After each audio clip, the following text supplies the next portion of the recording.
Bienvenue dans Du droit et des mots, le podcast qui vous éclaire sur le droit des affaires. Aujourd'hui, nous abordons un sujet qui peut sembler technique, mais qui a un impact direct sur vos charges sociales. Il s'agit des taux de cotisation AT-MP, autrement dit accidents du travail et maladies professionnelles. Les entreprises ont reçu ce mois de janvier leur nouveau taux de cotisation pour l'année 2026. Pourquoi est-ce crucial de les vérifier? Quel impact sur vos coûts et votre stratégie RH et surtout comment éviter les erreurs qui peuvent coûter cher? Pour en parler, nous avons le plaisir d'accueillir Marie Priou-Parot, avocate associée en droit social au bureau de Fidal à Rouen, qui accompagne les entreprises sur ces problématiques et qui a développé une expertise spécifique sur ce sujet. Bonjour Marie, merci d'être avec nous. Avant qu'on entre dans le vif du sujet, est-ce que tu peux nous en dire quelques mots sur qui tu es, ton parcours et pourquoi les entreprises font appel à toi?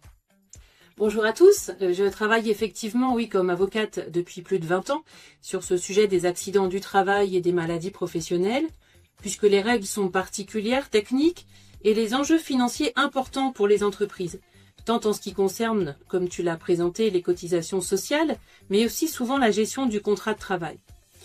L'idée principale qui guide nos actions dans le cadre de l'optimisation des cotisations sociales, c'est d'éviter la prise en charge des sinistres, car dans ce cas, l'employeur ne sera pas impacté sur le plan des cotisations sociales. C'est aussi une matière très vivante qui trouve une résonance dans tous les secteurs de l'entreprise, DRH, DAF, QHSE, opérationnel, et ce, quel que soit le stade de la vie de l'entreprise. D'ailleurs, ces sujets sont également essentiels au moment des cessions d'entreprise. À Fidal, au-delà de nos actions, nous avons aussi développé des partenariats avec d'autres professionnels pour optimiser la prise en charge de ces dossiers pour nos clients. Alors Marie, pourquoi ces taux AT-MP sont-ils si importants pour les entreprises? On a parfois tendance à penser que c'est simplement une formalité administrative, mais en réalité c'est bien plus complexe. Peux-tu nous expliquer? Alors c'est mon chef de bataille depuis de nombreuses années d'expliquer que les notifications des caisses ont des enjeux importants et méritent d'être prises en considération. En effet, les CARSAT notifient chaque année les taux de cotisation AT-MP calculés différemment selon l'effectif de la société employeur, taux collectif, individuel ou mixte. Et selon ces modes de tarification, les CARSAT calculent les taux par établissement. Les entreprises ont 2 mois pour contester les taux ainsi notifiés. Et comme il s'agit de cotisations exclusivement patronales et que ces taux de cotisation sont appliqués au salaire brut, toute augmentation du taux entraîne une augmentation des cotisations sociales versées à l'URSSAF. Donc vérifier ces taux, cela veut dire vérifier que les différents paramètres sont bons et bien appliqués et donc que les taux sont corrects. Si une entreprise ne vérifie pas son taux ou s'il est mal calculé, quel impact financier ça peut avoir? Est-ce que tu as un exemple à partager?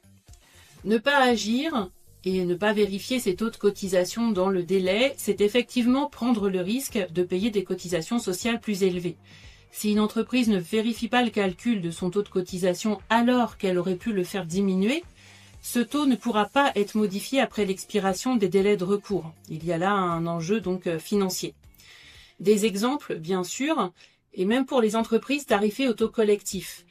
Elles peuvent vérifier l'activité retenue et le code risque applicable pour déterminer le taux de cotisation. J'ai ainsi fait modifier des codes risques pour faire appliquer directement un taux inférieur, ce qui a permis de diminuer le taux de cotisation applicable à tous les salariés de l'entreprise. Il peut y avoir des variations significatives. Pour les entreprises au taux mixte ou individuel, nous avons aussi des actions à mener sur la valeur du risque, c'est-à-dire sur la valeur de la sinistralité professionnelle de l'établissement. Globalement, il faut retenir qu'à masse salariale égale, plus la valeur de risque est importante, plus le taux va augmenter. Là encore, l'effet sur le taux de cotisation peut être significatif et se répercuter pendant plusieurs années, voire 6-7 ans. Pour 2 raisons. D'une part, le coût d'un accident du travail ou d'une maladie professionnelle est pris en compte pendant 3 ans pour le calcul du taux de cotisation AT-MP, voire plus si le salarié bénéficie d'un taux d'incapacité, car ce taux d'incapacité permanente sera lui aussi pris en compte pendant 3 ans. D'autre part, les règles d'écrêtement à la hausse mais aussi à la baisse font que la diminution d'un taux de cotisation peut entraîner des effets à la baisse pendant plusieurs années. Justement, ou précisément, comment la CARSAT détermine ces taux? Est-ce que c'est automatique ou il y a des critères spécifiques? Alors pour les CARSAT qui calculent et notifient les taux de cotisation AT-MP par établissement, il y a effectivement plusieurs critères essentiels. L'activité, l'effectif de l'entreprise, la valeur de la masse salariale de l'établissement et surtout la valeur du risque de l'établissement, c'est-à-dire les coûts imputés sur le compte employeur. Alors ce document, que l'on appelle compte employeur, recense annuellement l'ensemble des sinistres pris en charge à titre professionnel avec les coûts correspondants. C'est un document essentiel dans nos analyses. En fonction du mode de tarification retenu, de ces critères et d'autres paramètres réglementaires, les CARSAT procèdent au calcul. Comment une entreprise peut-elle vérifier ses taux AT-MP? Est-ce compliqué? Si on reprend ces critères, il y a 4 vérifications principales à effectuer, mais en réalité, il y en a bien plus. 1. Vérifier l'activité retenue. Est-ce que le code risque appliqué correspond à l'activité réelle de l'entreprise? 2. Vérifier la masse salariale de l'établissement concerné avec la juste affectation des salariés. 3. Vérifier l'effectif de l'entreprise pris en compte. Et 4. Vérifier la valeur du risque de l'établissement. C'est-à-dire, en référence au compte employeur que l'on vient d'évoquer, vérifier l'imputation des sinistres pris en charge à titre professionnel et des coûts correspondants. Parmi les questions à se poser, est-ce que le compte employeur fait apparaître des accidents de trajet qui n'ont pas à être imputés ou des rechutes? Est-ce que la durée d'arrêt de travail imputée correspond à la durée d'arrêt de travail réelle ou opposable? Est-ce que le taux d'incapacité permanente imputé correspond au taux notifié ou opposable? Est-ce que les sinistres sont imputés pour les bons exercices? Il y a aussi des vérifications plus complexes à opérer, par exemple, savoir si on peut demander le retrait de certaines maladies professionnelles ou leur affectation au compte spécial. Sous certaines conditions, en effet, des maladies professionnelles peuvent être retirées du compte employeur. Il est important de retenir que la demande doit être effectuée dans le délai de recours du taux de cotisation AT-MP lui-même. Et puis, il y a d'autres sujets complexes également, comme celui de la succession d'employeurs. Il s'agit de l'imputation entre guillemets tardive d'une maladie pour un salarié qui a quitté l'entreprise depuis plusieurs années et que l'ancien employeur découvre à la lecture d'un compte employeur. Cela vous est peut-être arrivé, il y a des recours. Autre sujet encore différent, le sujet du travail temporaire, puisque les coûts d'un accident du travail ou d'une maladie professionnelle dans ce cadre sont partagés entre l'entreprise de travail temporaire et l'entreprise utilisatrice, avec d'ailleurs de nouvelles modalités depuis cette année. Si on constate une erreur, est-ce qu'il existe des recours ou des délais pour contester?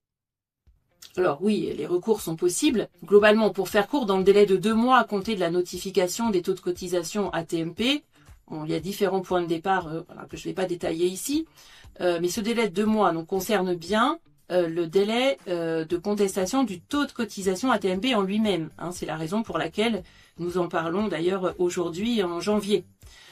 Alors en revanche, attention, si cette étape est primordiale, l'optimisation du taux de cotisation AT-MP passe aussi par une action régulière sur les sujets des accidents du travail et maladies professionnelles, et les demandes d'inopposabilité sont enfermées dans un délai de recours. Contester une reconnaissance d'accident de travail ou de maladie professionnelle ou contester un taux d'incapacité permanente, c'est dans le délai de 2 mois à compter de la réception de la notification de la décision contestée. Et au-delà, du coup, est-ce que la gestion des AT-MP peut être un levier pour améliorer la prévention et la qualité de vie au travail? Bien sûr. Le taux de cotisation AT-MP est considéré comme un moyen d'inciter les entreprises à faire de la prévention des risques professionnels. L'analyse de la sinistralité permet d'identifier les typologies de risques sur lesquels il faut encore ou davantage agir en termes de prévention. Cette analyse est au centre du mécanisme de prévention des risques professionnels dans l'entreprise. Quels conseils pratiques tu donnerais aux dirigeants pour anticiper et maîtriser les coûts? Alors, ne pas considérer qu'il n'y a rien à faire, prendre conseil le plus rapidement possible dans le cadre de la gestion des dossiers d'accidents du travail et de maladies professionnelles. Les dossiers doivent être traités dès la rédaction d'une déclaration d'accident du travail ou réception d'une déclaration de maladie professionnelle, au besoin avec un avocat qui pourra éclairer l'entreprise sur les enjeux et droits ouverts correspondant à chaque étape du dossier d'instruction. Il faut ensuite s'interroger sur l'opportunité des recours à engager.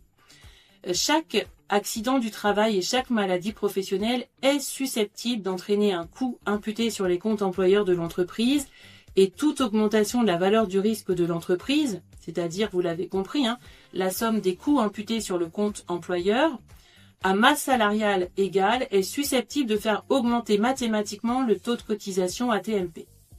Nous avons d'ailleurs à FIDAL les moyens d'estimer ces impacts. De la même façon, les coûts de chaque sinistre, que ce soit au titre de la durée d'arrêt de travail que de l'incapacité permanente, étant déterminés par tranche, on peut, dans le cadre de contestation, faire passer le coût dans une catégorie inférieure et ainsi faire diminuer l'impact sur le taux de cotisation AT-MP.